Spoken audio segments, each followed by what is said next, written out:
Guys, it's Ogs, live from London Stadium, where the Blues just lost against the Hammers. 3-2 at the end. We dropped 3 more points, and it was shambolic. What a shambolic game. So I've already made my match review. If you don't mind, you can go and watch it, so I don't have to repeat everything that I've said there. In this video, I'm going to focus on just some talking point and my player ratings. So, guys, today we're going to talk about Thomas Tuchel and the front three at Chelsea Football Club. What I mean by the front three is like Romelu Lukaku. What is his role at Chelsea Football Club? And if you look at Timo Werner and Kai Havertz, what are their roles? Are we really playing them to their strength? Are we really creating something to put them in the right condition to score? We're going to ask ourselves that kind of questions. We all know Tammy Abraham, the first season at Chelsea Football Club, scored 16 goals, but it wasn't enough. He was just typing, Tammy need to go, he's not Chelsea level, blah, blah, blah, blah. Werner was supposed to be the second coming of Jesus, the guy that will just, fix everything, and then the rest is history. How many goals so far? I don't know. The first season, even Tammy Abraham, who didn't even play half the games during the season, he outscored Timo Werner. That tells you everything you want to know. But the narrative in the community is that Tammy is not the Chelsea level. He need to go. We need a world class.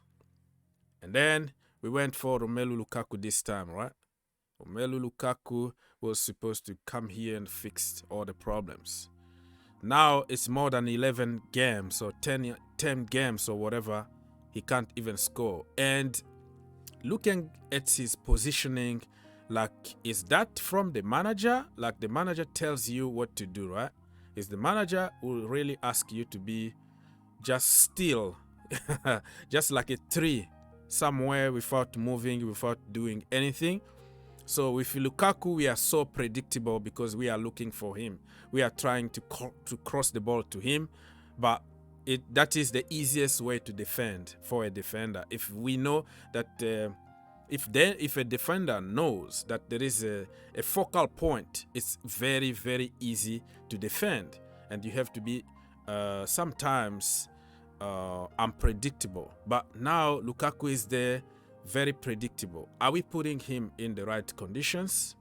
At Inter, he used to play with Lautaro Martinez. He used to drop back in the midfield and participate to the game or whatever. Now, I don't think that we are getting the best out of Lukaku, even though the few times that he found himself with a good opportunity, he missed them. So not only Thomas Tuchel fought, but our strikers really don't have like that cutting edge, that killing mentality that you can have. Kai Havertz, I'm not going to put him on the list because we bought him for many reasons. He's generational. We had to get that to take advantage of the pandemic and get him before anybody else got him. We don't really know what his natural position is. Number 10, false 9, or proper number 9, a winger or whatever. But when he was back in Germany, he used to play from different positions, and all positions that he played, he was very good. Even from the midfield, the guy can adapt pretty much everywhere. But now we don't really know. It looks like he doesn't have clear instructions when he's on the field, just like Timo Werner and Romelu Lukaku. So we have to share the responsibilities here, okay? The players need to take some responsibilities, but also the manager, because we have to create a system where everybody is going to perform to their best.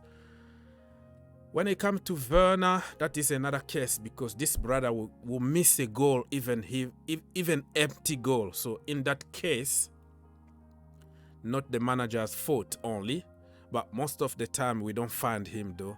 When we find him the few times, one-on-one, he can't even score. So that is another mental issue, another problem issue. What is going on at Chelsea Football Club? We have that curse of number 9 hanging over us. I don't understand why.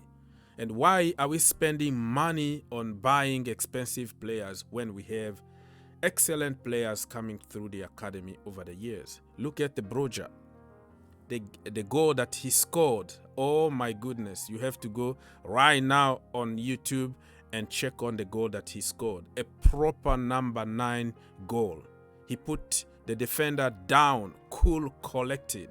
He got the pace. He got everything that Haaland got. Yeah, I don't care. People are going to tell me, don't compare him. Haaland is generation 1. Listen, Haaland is in that level because he was given a chance since the age of 16 to perform in the first team. This brother here, Broja, is at the level that he is today because he was never given a chance to test himself with the men in the men team. That is the difference I see. We have our own Haaland here, but we don't want to give him a chance because Chelsea, we want the finished article. So tell me right now, do you really think that Timo Werner and Lukaku at this current moment are better than Tammy Abraham and Armando Broja? Just be honest with yourself. We don't know. Tomorrow or at the end of the season, it might be another conversation because Big Rom might score 20 plus goals and let's say Kai Havertz or Timo Werner can score 20 goals. That is going to be another discussion. 15 games into the league. Do you really believe, if you are honest enough, Tammy Abraham and Armando Broja were going to be worse than Lukaku and Timo Werner? Think about it. And take your biased opinion away. Just because you've been supporting somebody doesn't mean that you don't have to tell the truth. People have egos, you know.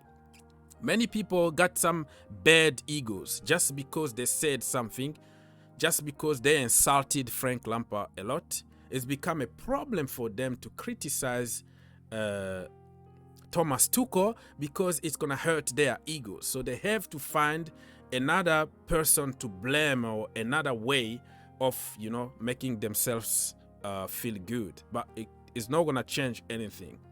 If Lampard couldn't get the best out of the so-called 200 million players, we have to be also honest enough to say that Thomas Tuchel also is not getting the best out of them. You know, they say, oh, German. We wanted the German manager to get the best out of German players. What is happening? They are getting even worse. All of them had their best moment under Lampard. But the process was taking time and people didn't want to wait. It is what it is. That's just a question for you guys. Do we have to go? Because I heard all kind of links now. Lewandowski. Let's go back for Haaland. Let's go. Who told you that Haaland is not going to be the next Lukaku or the next Werner? How do you know that? Why can't we just give this kid here, Armando Broja, a chance? Allow him to make mistakes and then see how it's going to go. Let's move on to the player. Player ratings today is going to be completely different than before. I'm going to just react to somebody's player ratings. This is from the Mail online player ratings. So I'm going to just react to their player ratings quickly. And yeah. For West Ham, I don't have really to comment much because they had an excellent game. All I can say is Zuma have 7 because Zuma is, you know, one of us. And then if you go down here, you're going to find they gave Declan Rice 8 out of 10. I don't even know why they didn't give him 9 out of 10 or 10 out of 10 because he completely destroyed Chelsea Football Club.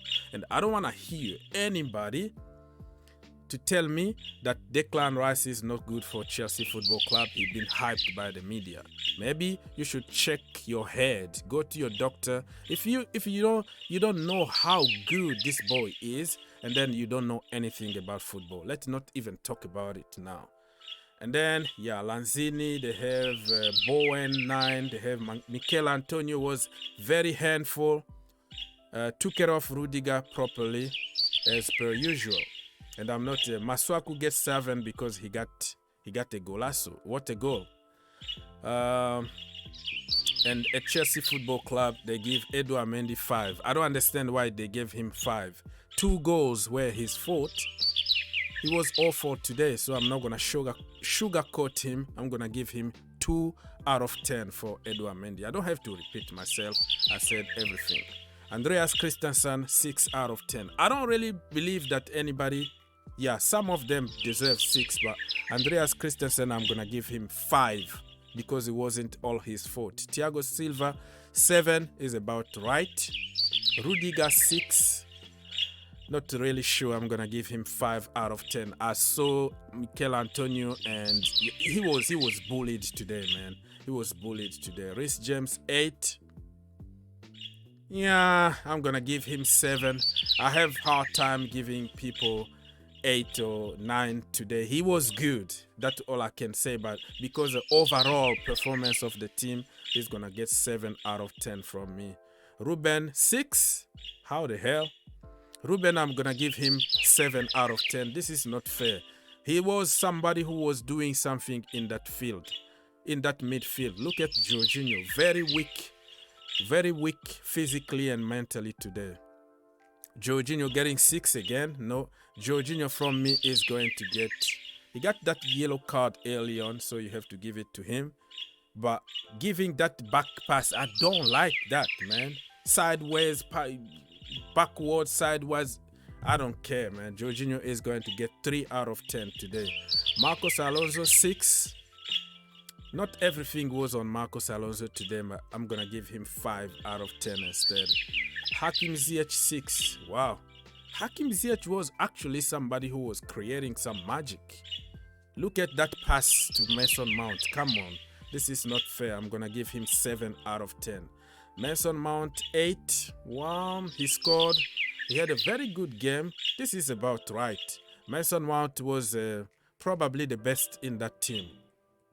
8 sounds like good. Subs, Lukaku, he's gonna get 0 out of 10 from me. Kalim Hussein-Odoi didn't have enough time to impact anything. I'm gonna leave it there. No score. Christian Pulisic also no score. Little impact. The sub were very late, where everything was already done, and they didn't even score. Thomas Tuchel, he's gonna get 2 out of 10 from me because he came up with tactics.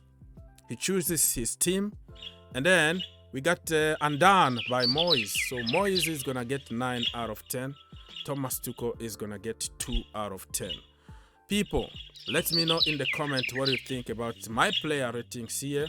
And let's have a conversation. That's it from me, people. And I'll talk to you next time.